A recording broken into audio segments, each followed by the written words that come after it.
اكله لذيذه بالبلوبيف اللي احنا عملنا له فيديو قبل كده، تنفع للعشاء او للفطار او كمان للغداء. انا هقول بسم الله على طول في الوصفه.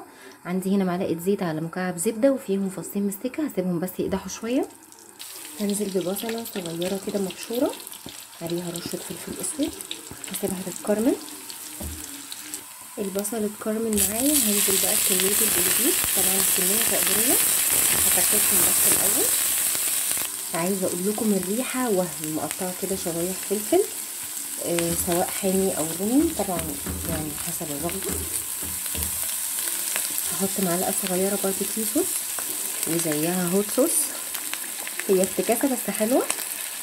واخر حاجه وسترشاير صوص، حاجه صغننه كده ونقلب. هبتدي بقى اكسر البيض، عايزينه عيون عايزينه تضربوه الاول قبل ما تحطوه، مفيش ادنى مشكله خالص.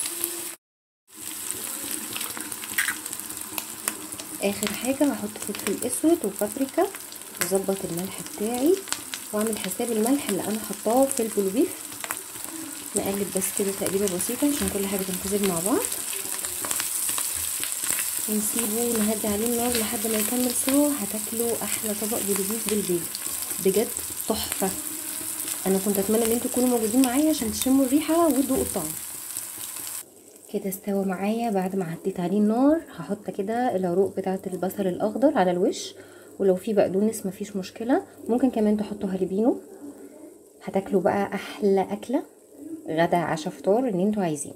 اتمنى ان انتوا تجربوها، ويا ريت تسيبوا لي كومنت رايكم فيها ايه، وما تنسوش تفعلوا الجرس عشان يوصلكم كل جديد. ولو عجبك الفيديو لايك وسبسكرايب وشير، وان شاء الله هنزلكم وصفات تانية جديده.